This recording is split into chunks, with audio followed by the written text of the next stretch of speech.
What do you do for 8 hours a day at camp? What we're talking about today. Discussion topics will include things like kicking a soccer ball like Ronaldo, Climbing a rock wall like Alex Honnold.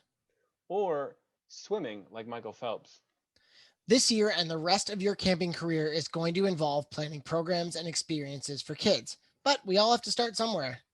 and whether you're brand new to this or have a few years in, we have some tips that will take you from a decent programmer to a first class one. Because this is First Class Counselors.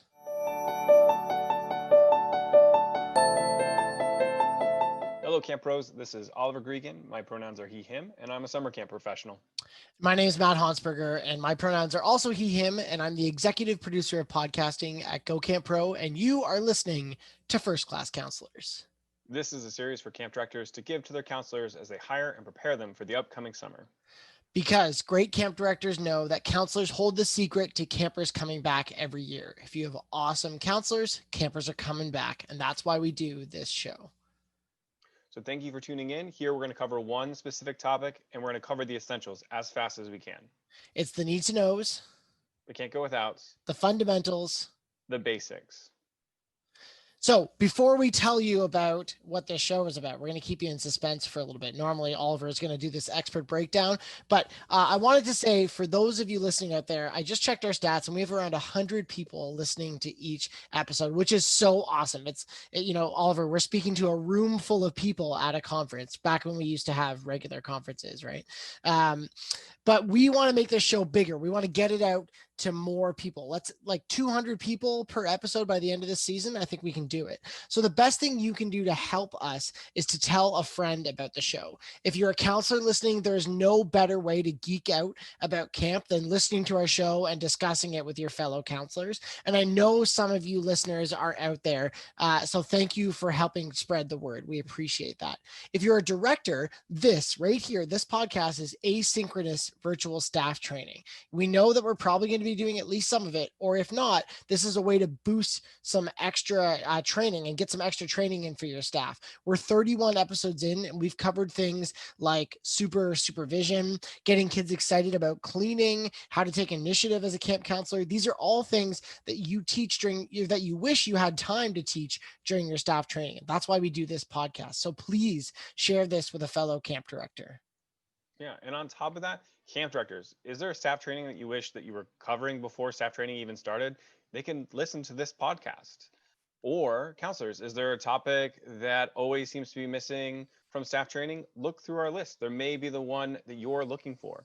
But on top of that, Matt and I are always looking for more shows that we can do.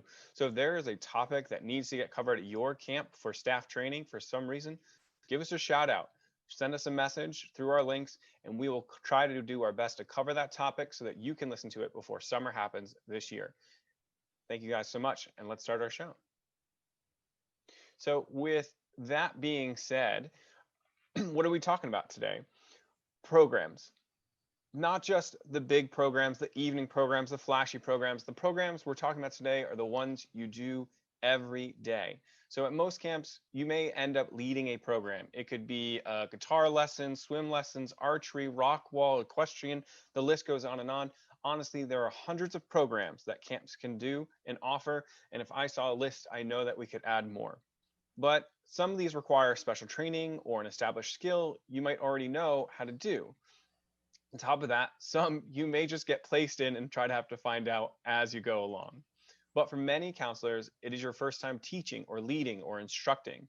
And just being an incredible athlete or a gifted artist is not going to guarantee greatness in your program period. But these simple skills, tricks, and techniques we're going to talk about today might be able to help you.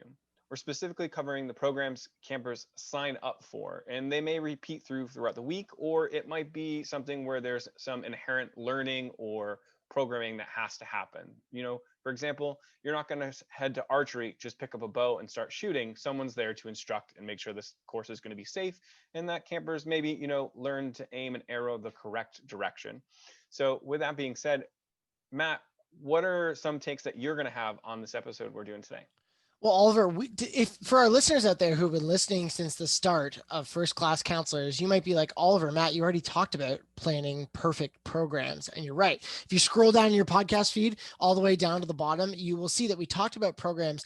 But in that episode, we kind of started with some advanced skills. So we're bringing it back to basics with this one. But if you go back to that first episode, you'll hear things about rainy day programs, how to do those, how to come up with a program from the top of your mind and make a brand new one up.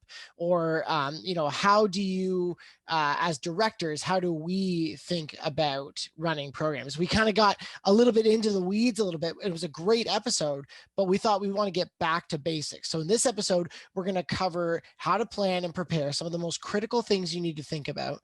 What do you need to think about as you're running a session or a program? And then how do you reflect and debrief on that session so kids get the most out of it and you keep them thinking right until the very end and remembering that program when they go home and tell their parents or caregivers what they did at camp that week.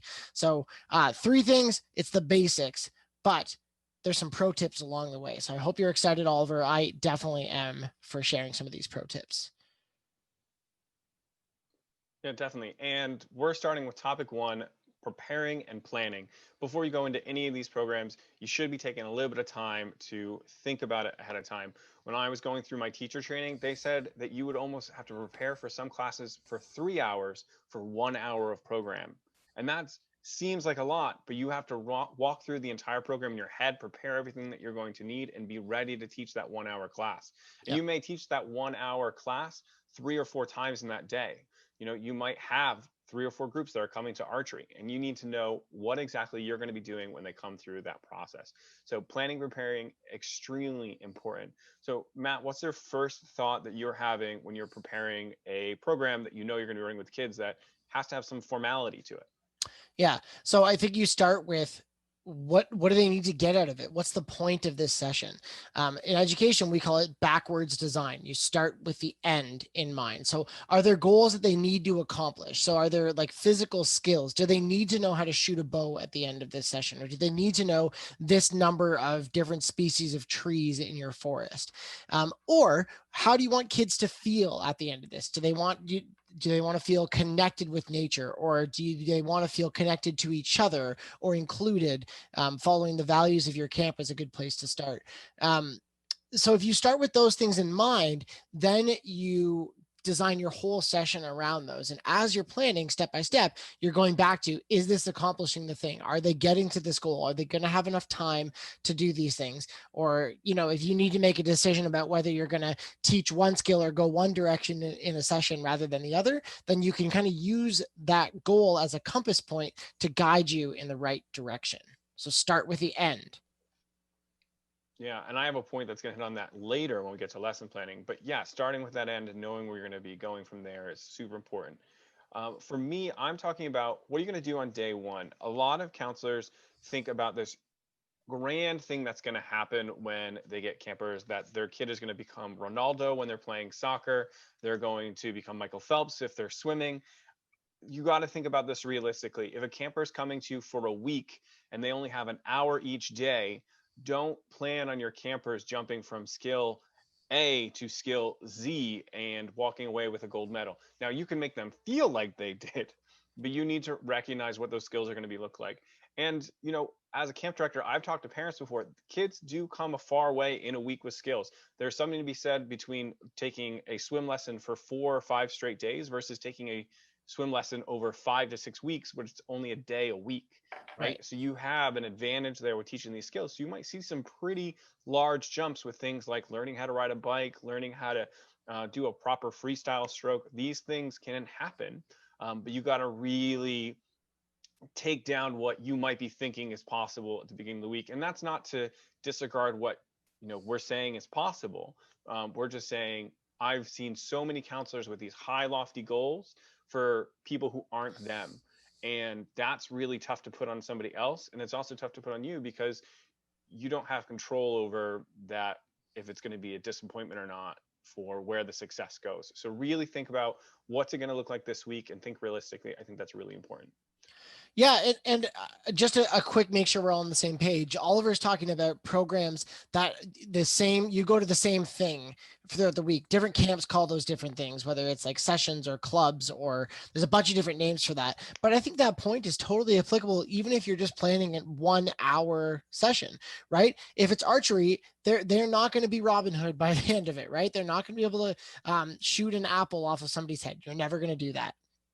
This Don't podcast does not please do endorse. that. No, it does not. But you're not, you know what I mean? They're not going to hit the bullseye every time. But if you can get them to hit the hay bale that the bullseye is staying on, then maybe that's a great goal where you can get campers to. So that realistic check. And remember, they are learning this for the first time. They don't have the same skills that you do because you are many years older than them and or you're a specialist or you know those skills already. It's going to take them lots of time.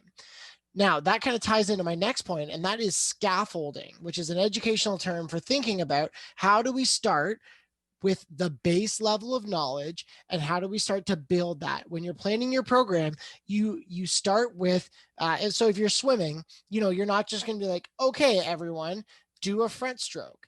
That's not going to work. You're going to have to do those little steps. Depending on their age, it'll be age specific, but there's certain body motions that you can practice on land before they're in water and dealing with all those things, or certain ways to hold your hand, or certain ways to think about how do you do breathing, all of those things that need to be covered before. With a bow and arrow, how you hold the bow properly is more important than shooting it. They have to learn how to hold it properly or else they're going to snap their wrist with a string, right? There's all these steps that you need to think about in sequencing the lesson. And a lot of you, if you're planning a session your camp has done for years and years and years, you might have that already available, but it's always good to check over those and say, okay, are we pushing kids a bit too far too fast? So scaffold the knowledge and scaffold the skills, because campers will want to come back and learn more skills later. And this is a great, I'll cover this later when we talk about in program session or in session tips, but this is a chance for you to empower campers who have been to your sessions before to help teach some of those prerequisite skills to the inexperienced campers, right? You don't need to be the person to always teach how to do the breathing. You could have a camper who's been doing this for years teach that. And then the camper is getting a great sense of ownership and they're really enjoying doing that. So scaffolding and making sure that everyone has the basic skills covered before you move on is super important. Uh, the big picture that I want to make sure that counselors start to think about is think about your entirety of your week for several reasons. So, like day one, start off if you're doing a week of programming, like think about what are their names. If you're only doing a day, try and get their names within that first 5 minutes. Do some type of a warm activity where they can warm up activity where they can say their names and introduce themselves, so that if somebody is doing something unsafe, you can say their name very quickly to alleviate whatever situation may be. For sure. But also make sure you take a moment to try to evaluate skills, right? This means that you're going to try to see what they're capable of doing before you move up. So it is just like Matt was saying with scaffolding, but even with say something like team building, I'm not going to start off with a game where my kids are running around in a giant circle all over the place, because I don't know if anybody has an impairment that may stop them from running. I don't know if I have any flight risks. So maybe they all start running around and the kid all of a sudden disappears because they have something else going on. I start with those introductory games like, hi, my name is Oliver. I'm obviously original, right? All O's, and that's how I would introduce myself. Nice. But on top of that, I'm starting to get a grade of what the personalities are like, if there's any injuries, if they have any likes, dislikes that I can work into conversation later. Then I can start with these smaller moving games. So maybe it's like a handshake game and I can see how people shake hands. Another game that I really like is introducing yourself in the third person, so I can see how people identify themselves, because I'd have to say, hi, this is Oliver.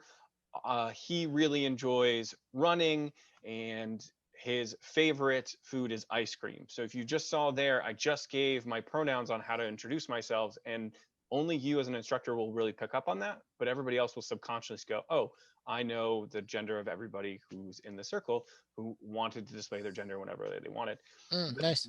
These are great things that you can do in that evaluation. And then I started this off with thinking about the whole week. So that day one is literally just getting to know people.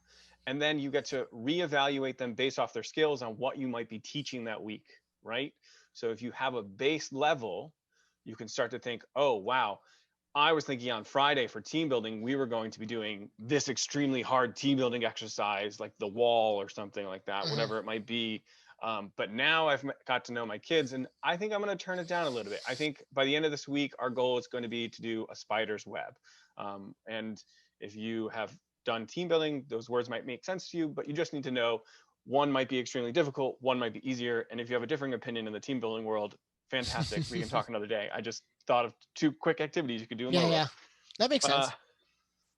but I think that's really important because you can start to gradiate what you're going to do. And when you're a really talented instructor, say a first class counselor, you'll be able to start working on that too. So, But you throw it in the podcast name. Good work. You remember in elementary school whenever they said like the title of the movie, would we always put our finger on our nose for some reason. Like that's how we knew that anyway. Um Classic distracted Matt. Okay.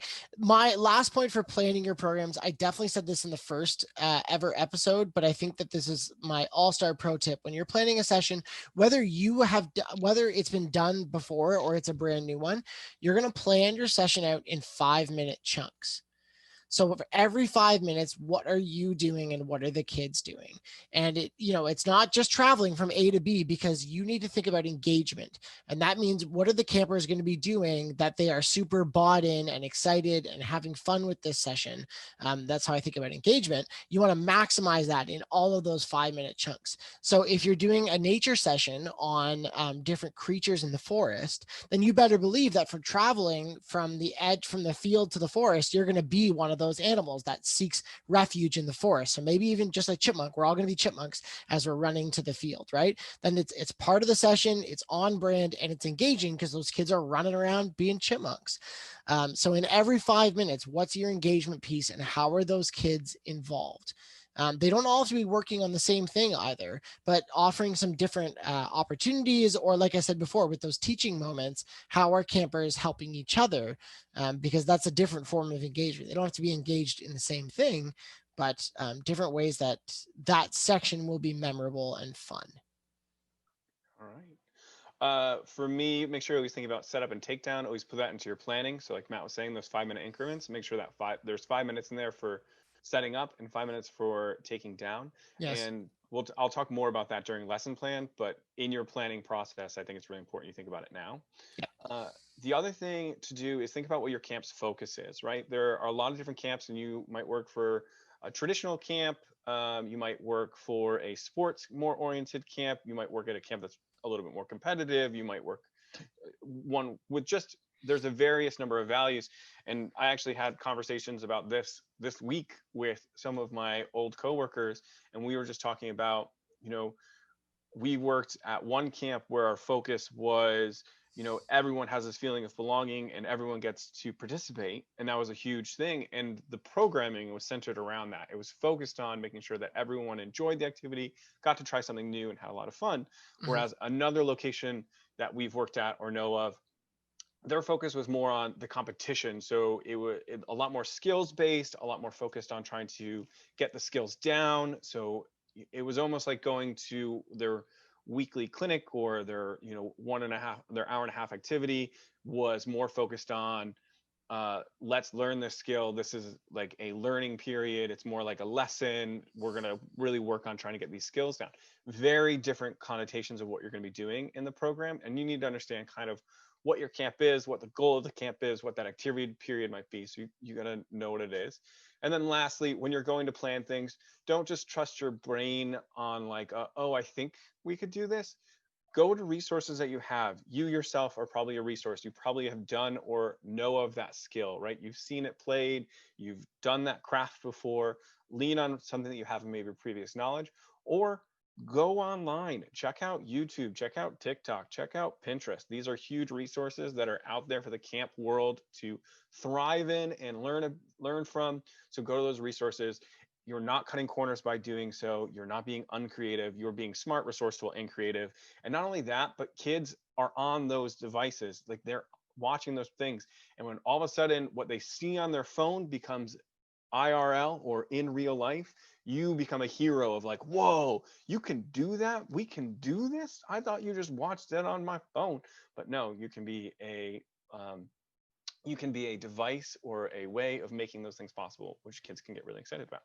Oh my God, can you imagine this coming summer? I can't wait for all the kids to learn sea shanties because of TikTok.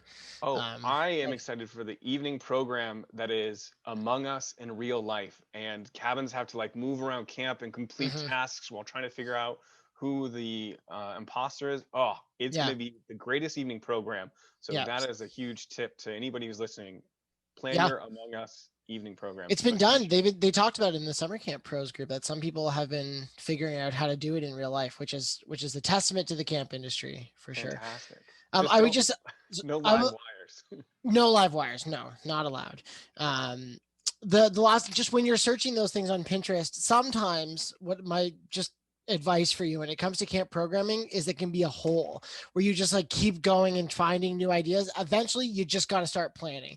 You just got to do it. And also make sure if you see something on Pinterest, there's a reason why like hashtag Pinterest fails are a thing because things don't always work exactly as you see on Pinterest. So make sure you try something before you're just like, oh, I can definitely do this because sometimes you definitely can't do this without Yeah, some practice first. go into those programs with the goal of coming out with something, right? Like say like, oh, Correct. I'm going on a Pinterest today, I'm trying to find 5 crafts, right? Yeah, Just yeah. five. And then And then stop. Yeah. yeah, and even put like a timer on yourself to be Yeah. like, all right, cool.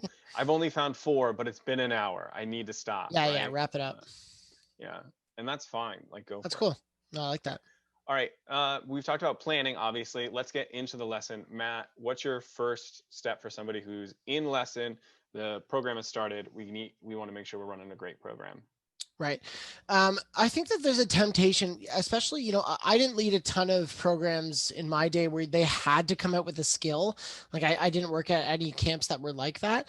But I do think that there's something to be said about even those skill ones. We want to keep the session really focused on the camper's curiosity and creativity.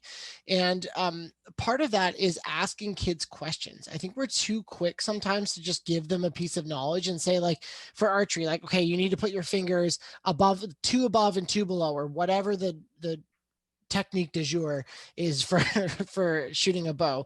But giving kids a chance to experiment. Okay, so what happens if you put all your fingers above the nock? As long as they're not doing anything that's going to hurt them or is dangerous, why not let them experiment and find something that they're interested in?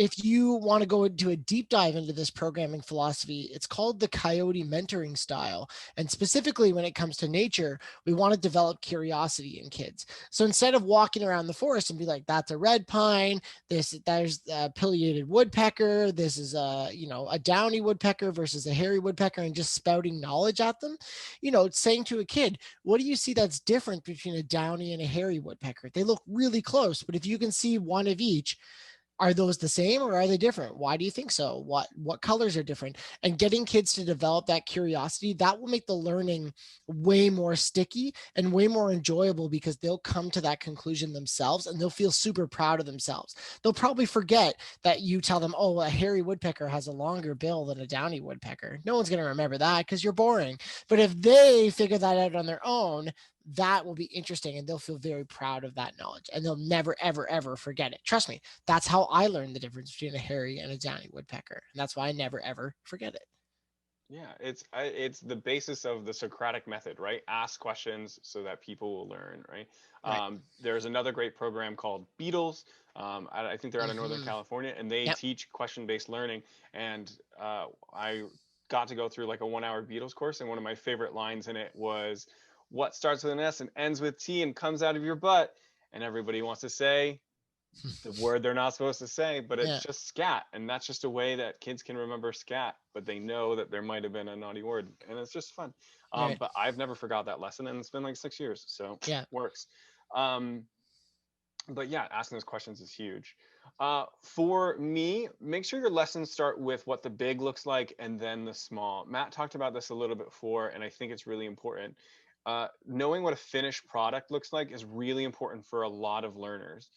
So, if you are a person of the ability to, shoot a soccer ball really well, like start the lesson off with you shooting a soccer ball and showing them what that form looks like, where your shoulders are where they're supposed to be and the correct knee is being bent and you're following through, and whatever the important lessons are there that you're showing those things that they can see what it's going to look like before they have to go and do it themselves. So it's just providing an example, right? Mhm. Um, I always equate this to like when I was younger and I played football, right? I started playing football, but I started playing and I hadn't really watched a lot of film. So I didn't know how the game was played. And I was being told to get into a 3-point stance. And I was like, what's a 3-point stance? Um, but then I got to watch the game of football, got to watch the whole thing played out, and I could start to pick up how the game was played and what the parts were, because I knew what the big picture was. So let your campers know what the big picture is before you start going into these little details, like get Mhm. into a 3-point stance. I was like, what's a 3-point stance? Right. Um, or be able to show them what it's going to look like, and that's really important. Yeah. Yeah, that's great. And I also think that it depends, again, we're coming back to it depends on whether they have to learn a skill or they're this just there to have fun. And while it can be both, I think it's important to remember that there's some merit to inquiry based learning and for kids to have like a maker space versus a craft session. That language basically means that like you give them a bunch of supplies and they make whatever they want versus we're all going to make this friendship bracelet today versus just giving a bracelet string and saying go. And there's merits to both ways, and there you can combine the two. But giving them an example of what to do with some of those skills is a great middle ground. So rather than the perfect friendship bracelet, you can say here are a couple different ways that you can combine these strings. Go ahead and pick. But if they have to learn a specific skill, they got to paddle a boat. There's a proper way to paddle a boat, so we got to teach that specific skill. um, or it's just like exploring turning yourself in a circle in a canoe, which is also kind of fun sometimes. So Or just, what does a paddle look like? Is it this tennis racket or is this oar? Which works better on the water? ooh, I like that. Will it paddle? That's Yeah, funny. there you go. New program for everybody. Will it paddle? To like, and it's finding that middle ground where I think you were going to. And one middle ground that I really loved when I was growing up was I was doing CO2 cars. You ever seen these? They're like small pieces of balsa wood with Yeah. wheels, and the goal is who can either make the fastest or the coolest or whatever it might be.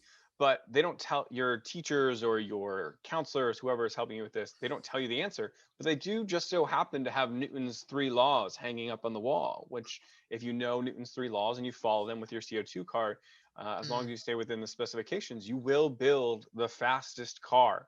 Secrets out now. But yeah. as a kid in the 5th to 8th grade, you might not know that. But you've been provided the answer, and now you have the opportunity to be creative. It's the best of two worlds coming together. And then at the very end, you can be like, well, here's the secret to the fastest car. But look at that whole process you went through in order to make your car as fast as it was. Mm, Uh, and it's just and that's how you have to set things up as an instructor, right? Are you designing to skill to get, which is, hey, this is how we paddle a boat? Are you enjoying the moment that you're having where you're saying, hey, this is what we have, let's create something, let's enjoy an activity here? Or are you finding this middle ground where they have the materials necessary, the information necessary, but you're allowing them to take that and do as they will with it? And there's this variation across that you as an instructor have to, I think, at the very least, be intentional with which way you're choosing and how you go about it. right. Yeah, and I think this kind of merges into my next thought was that sometimes not every camper is going to get to that goal. So when we're too goal specific, we're setting them up for failure. Whereas I think sometimes it's just participation, just getting them in and being a part of it. I know that for some kids, there's a lot of social anxiety they have, and climbing up a rock wall in front of their peers is something that's intimidating because maybe they're not as physical, and it takes a lot of physicality to climb a climbing wall. So with that example, let's think of different ways that they participate. And AdventureWorks out of Ontario, Canada, calls this the IOPT method. And IOPT is IOPT, which is inviting optimal participation. They combine the P. There's a T in there that I don't remember what it is. Sorry, AdventureWorks. But what can you do to get them to participate? And this doesn't go against, but it's like the next step of, you might hear challenge by choice, of like getting them to do something whether they want to or not. But IOPT says that if you can find a good way to get them into the program, they don't make a choice to not do it. So when it comes to the climbing wall, you're not going to set your goal that every kid gets to the top of the climbing wall, but how can we get every kid to participate? And that might be just putting a harness on, or just minding the belayer's rope, or helping another kid with their harness, or doing helmet checks for everybody, watching the time for you, any of these things. And in any program, there's ways that have low barriers to entry that they can help. And whether it's canoeing, doing a life jacket check and just sitting in the middle of the boat and doing a couple of strokes, that's a way that you're getting them involved. And that's going to be pushing their comfort zone into that growth zone. And you're doing that, again, it's a scaffolded experience that they might take the next step. They might touch the climbing wall. They might take one step on it and choose to get down. And that's okay, because that was as much as they could handle in that day. And then maybe next year they're going to come back and make it halfway up the wall. And then because you were such a supportive and awesome counselor at not pushing them too hard, they're going to make it up the wall in 3 years. And that third year is going to be the most amazing experience of their entire life, because you didn't push them. Because if you push them on day one and you say, no, Timmy, get up the wall, not that any counselor out there is going to do it, but that's going to break that experience and they're never going to climb a rock wall again. So just make sure that you are finding a way for them to participate that's still in the activity. Because then you don't have to set it up like you either climb the wall or you don't. That's kind of challenge by choice, right? But IOPT would say, put a harness on and let's see. And that's all you have to say. Get the kid in a harness and you're good. So try that out when it comes to programs. I am going to go back to an episode we did a long time ago, which is about when you get back to the cabins and cabin nights, because there's a skill that I'm stealing from there that you should be doing in your program. And that is, if you're doing a regularly based program, right? So like the kids are coming to soccer every day, or they're coming to art every day, whatever they might be doing, it's have it set up so they know what they're doing for the first 5 minutes of that class, right? So this is what, while you're taking attendance, while you're making sure everyone's there and ready and getting their things out or whatever it might be, the kids come in knowing what to do. So this grows autonomy, it grows independence, and it lets campers have control over what's going on. So you need to do a couple things in order to make this happen. One is, on day one, you need to show them what the first 5 minutes looks like every day. So if you're doing some type of athletic or something, it might be stretching, it might be doing like warm-ups, like layups or something like that. But it's just like that first 5 minutes is something that they're kind of doing a little bit on their own. But they know to get started with it right away. So they come in and it's, okay, I put my bag down here, and then I'm on the end line of the basketball court and I'm starting with lunges, right? Or if I'm in arts and crafts, I know that I'm coming in and today's activity is going to be this, because I was told at the end of last period what we were going to be doing this period. And I know that I'm going to need my paintbrushes, my project that I was working on yesterday, and my paint that may already be set up for me, whatever it might be, depending on age of appropriateness. And I think this is so important because of what I said at the very beginning. It's about autonomy. It's about this independence that campers can start to get. And it gives you the ability to give your campers this kind of power that they chose the right program for them, that they know what they're doing, and they can get right into it as soon as they get there. And you're not wasting any time standing around. As a director, one of the things that I like always was kind of pet peeved by would be like walking by when programs were about to start, and I just see a counselor who's kind of sitting there on the wall, like looking at their clipboard. The kids are kind of just doing whatever they want to do. There's not like a lot of organization for this. And there's something to be said about like having a chill start and like talking to your counselor and, getting a good conversation going. But to not have a system in place for your campers as soon as they get can lead to disorganization. It can Right. lead to situations that you just don't want to. So if campers know that they're coming to a program that is a learning based program, to know what they're doing right off the bat, I think is super helpful, super important, and really helps them grow. Yeah, get them interested right away. That engagement piece. Like, can you emerge from the forest in full forest camouflage to get them excited about a program? How do you get them in right away? That's awesome. Moving from the start of the program to the end of the program, a big tip for running your programs is making sure you have enough time to end and end meaningfully. We're just about to get into debriefing and wrapping up, but you got to leave time for it in some form, or even just to clean up and get your campers back on time. There's nothing, as a camp director, there's almost nothing more frustrating than when you can't start something because you're waiting for that last cabin to get there. Like if it's the last day of camp and you're waiting to do the closing campfire, but you can't because because Branch took too long to bring his campers back to the final circle. Don't be Branch. End on time. So make sure in your 5 minute plans, 5 or 10 minutes.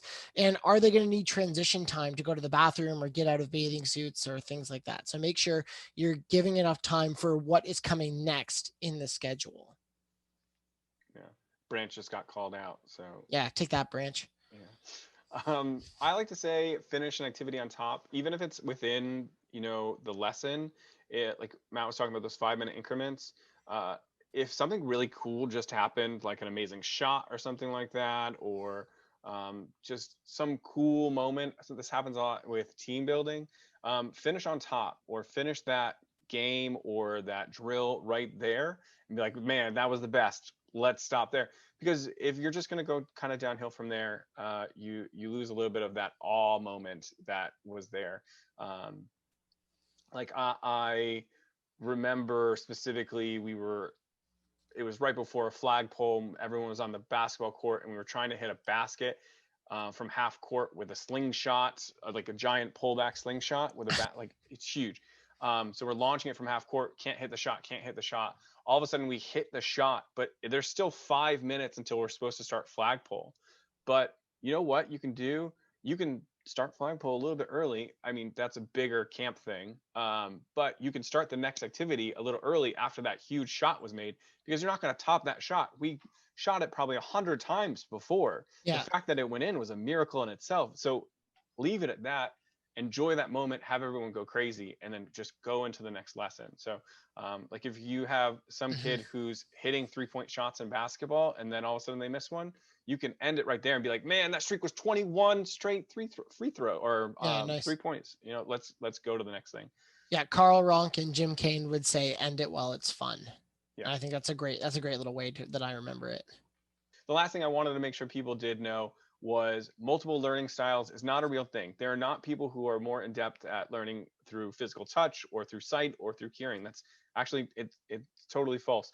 What is true is that people do learn things better with repetitive information from different sources, right? So if I see something, touch something, hear something, smell something, I am more likely to learn it because I've done it repeatable times and different methods. So think about that when you're instructing your course. Am I teaching something that somebody can see? Am I teaching something where somebody can hear the correct things? Are they reading the information? What different ways of input am I giving my campers? Something that I always loved was I had a flag football coach or a counselor who was leading the programs, and he was always just saying, or his predecessor, sorry, was always just saying things along the line of run a fly route, run a post, run a slant, and campers didn't know what he's talking about. Or he started going, well, let's do 3 steps and then hard inside towards the post. So that was a little bit better. But Mhm. then one miraculous day, he just got really obsessed. I think he was trying to impress other counselors, and he printed off a binder that had plays in it, and he Nice. brought that down, and then he was able to show campers, this is the field, this is where you'll be standing, this is what your route looks like in on this play. And now they had a visual, they had run the route themselves, he had spoken and talked them through it before, and then he was providing examples as well with his own running of the route. So those were all different ways of learning that those campers got in order to learn that skill, and it came from more than just one place. That's awesome.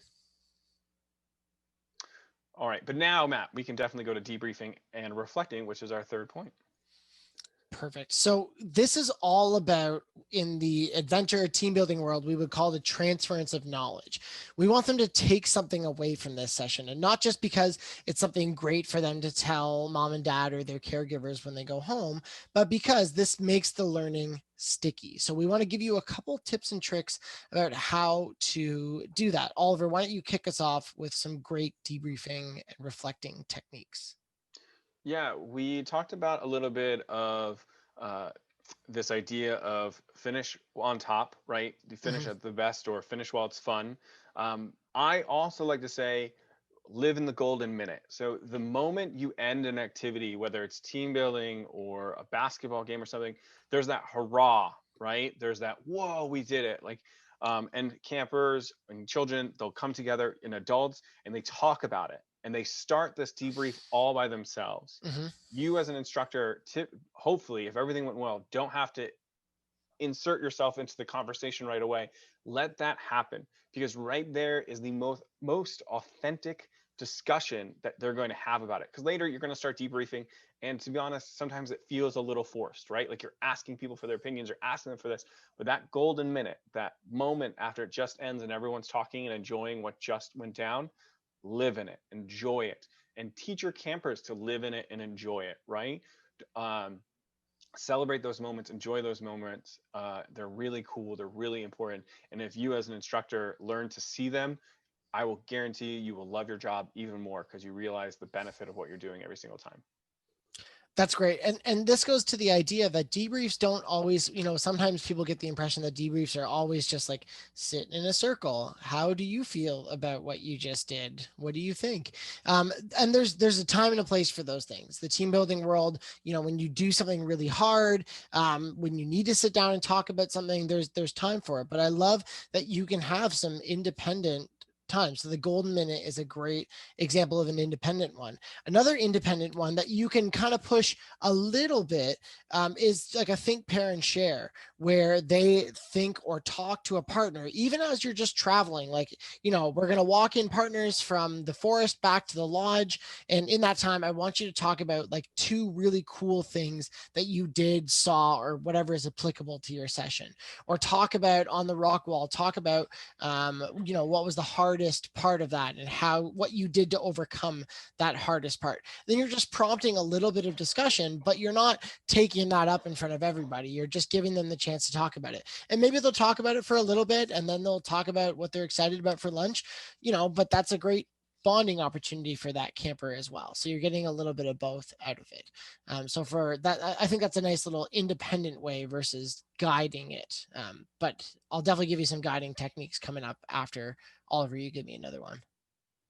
Yeah, I like to make sure that you commemorate the experience together. So I've talked a little bit about athletics, but in anything that you do, if you've been working on it, whether it was for an hour and a half or for an entire week, make sure you find a way to celebrate what you just worked on together. So if you're in the musical or the drama for your camp, do you get to put on a play at the end of the week? And after you put off that play, do you still get to gather afterwards? Something that I know is at a camp I previously worked at was they did get to do the play at the end of the week, which was phenomenal, and they got to show off these skills. But as soon as that play was over, those kids went back into their cabin, so they separated from that group that they were just with, and then they were off to do whatever the next thing was. And granted, the camp schedule is a hectic thing in its own place, but even 5 minutes for those kids to come together after the play and just be like, oh my God, that was amazing. I can't believe we were able to do this is so important. So if you're planning your activity period, plan to have that little moment where after a lot of work has been put in or there was a success, that they do have that chance to celebrate that moment together.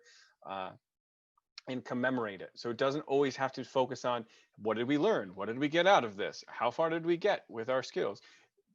Ignore that for a moment and just be happy about the work that was accomplished, right? Just enjoy the moment of being like, that was so funny. And this is going more in depth with what I talked about earlier with the golden minute, but I'm just talking about that appreciation that you have for the work that was accomplished, right? And some other things I talk about is make sure that they get a chance to describe their effort in positive words. It doesn't have to be forced, but try and do those things so that campers can realize, wow, I did do something incredible. Awesome. All right, I'm going to go the other direction now and talk about the little bit more of a forced debrief. And forced, I think, is a terrible way of putting it because this is an awesome opportunity to help push campers to think about it. One of the reasons why camp is such a special place is because we talk about our feelings and we talk about our learning And we really encourage kids to process how they're feeling. And there's not many other places in the world like that, right? They're going from school, which is class to class to class to class to class, or they're going to it's not like an amusement park, right, where you just go on a ride, then you line up and go to another one, because there's some real social emotional learning that happens at camp, no matter what session or program that you're doing. So having some tools in your belt, and some great questions to help them process that learning and maybe arrive at a place that they didn't consider, can help you with that. So I could give you a million questions, but what I think is a good idea is, I'll give you some tools, and I'll put these in the show notes, that you can check out, that will give you either for free, or you can buy some resources that will give you some good debriefing questions. So thumb balls and Chi cards, or Chi dice, or using a kit of like plush body parts to help kids make metaphors. Like what body part were you like in this activity? Were you the brain? Were you the heart? Were you the stomach? Were you the muscle? What were you in this activity? Or just asking some good guided questions, like, what challenged you in this activity? Where did you find success? How did the group work together? What did we do really well? Or what did you learn about yourself in this activity?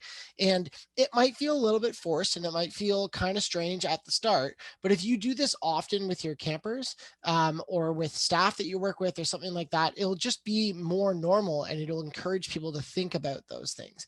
And I really don't think that it takes away from an experience. I think there's the golden hour, and there's letting that, and you're not going to do a debrief. It's picking your moments, right? You don't need to debrief the half court slingshot. I agree.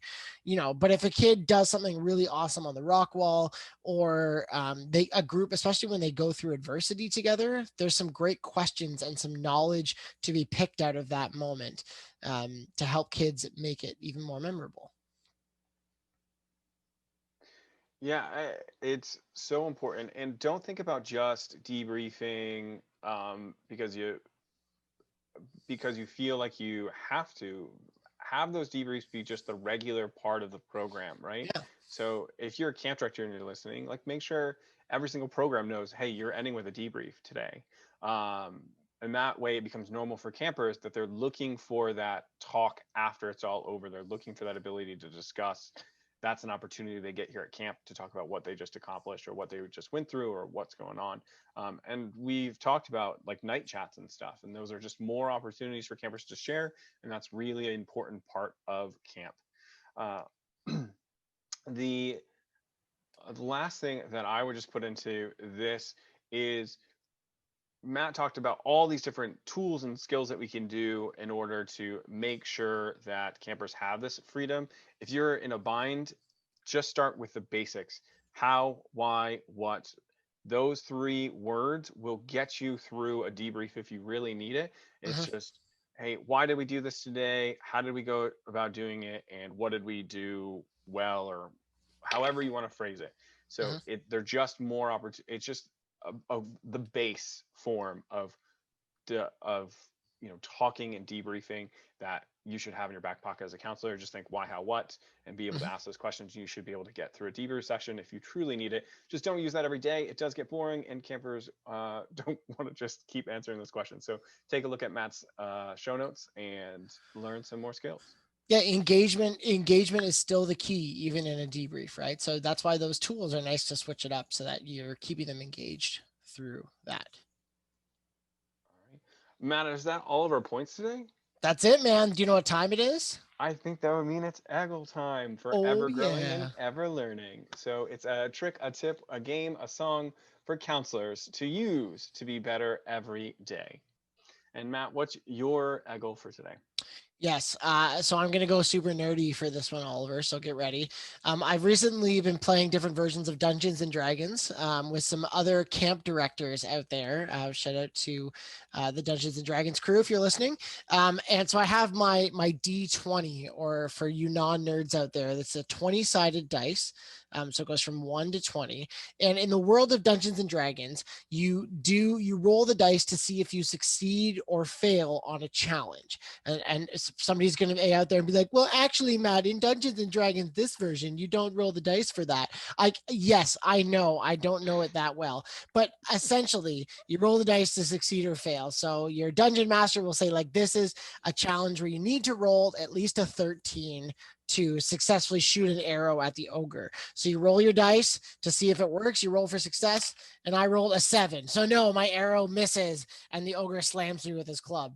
And then you have to roll for defense. No, you don't have to get that deep into it. But how this can help you with camp programming is that you can use this for storytelling. It's a great way to fill some time to bust out your D20, or if you have the other dice that come in a set, you can have campers roll for success when you're telling a story. You don't have to go into like character creation or the big and menacing world of Dungeons and Dragons, but you can say like, okay, or maybe like you're walking down a path and the campers can choose to go right or go left, and they say, okay, we want to go right, and you okay, all right, roll a D20. You got to roll a 13 to make it down the right path. They roll a 7, nope, boo, we're going down the left path. So there's some different ways, and that's an educational word is gamification or gamifying something. And this is a great little tool because what's even funnier is that kids don't question the dice. You roll the dice and you're like, no, it was a 12, and the kids are like, oh yes, it was a 12. That means we have to take the left path, and they're not going to fight you on it, which is kind of a nice little trick. We played imaginary basketball at my school with a D20 because of COVID. They can't share a basketball. So the kid would go up and he would shoot a 3-pointer, and they would all look at me, and I would roll the D20, and I was like, 12. Sorry, you didn't make it. Oh, but you got fouled. That's +1 on the dice, so you're fine. You make the basket. So D20 is a great little tool for COVID, for regular programming, and forevermore. This will be in my camp counselor. When I go to camp, this will be in my toolkit.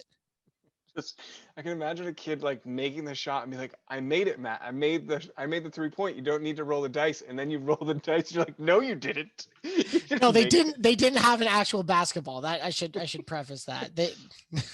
Yeah, I like, my imagination just gives me so much. that is pretty funny. The dice, and they would just be like, oh yeah, you're right. You're Darn. right. I didn't make it. No. Oh. Okay. Make your campers question reality. I like it. Oh God, the dice would be too powerful in my hands. But for me today, I'm going to let you guys know about theming your days. A lot of camps will do this already, where it's Pirate Day, or it's Knights in Shining Armor Day, or Twin Day, whatever you've seen these before. You probably did them in high school. They're a lot of fun because it's just good camp fun.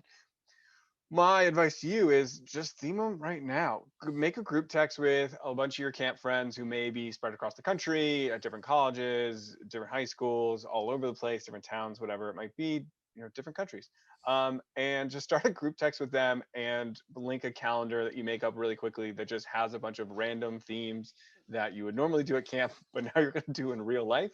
Obviously, like everyone has jobs and stuff, so this might make it more complicated, but what is better than wearing I don't know, like a pirate belt and pirate boots to work one day that are secretly pirate costume to you, but none of your coworkers know, but you can Snapchat your friends and say, no one knows I'm here for their treasure, and you take a picture of your fancy pirate boots and you send it to all your friends. It's just a good way to stay connected with your camp friends, enjoy these little moments, and keep camp in your life every day. On top of that, also, it gets you maybe some costumes ready for come camp. You'd be like, oh, Pirate Day's coming up. I already did it with my friends all winter, so I know exactly what I'm going to get. This is not the first time we've talked about pirate costumes on this podcast. I'm pretty sure you owe me a picture of you in a pirate costume. Oh, do I? Or something, yeah. I know my Facebook profile, if anybody ever goes to look for me, is me in a kilt, so enjoy the look. Yeah, hasn't changed in like 3 years. But yeah, I have a lot of fun with this. My friends think I'm crazy, but I think it's just a small way to enjoy your day and to keep in touch. So nice. Okay, wait, Oliver, wait. What? We're at the outro.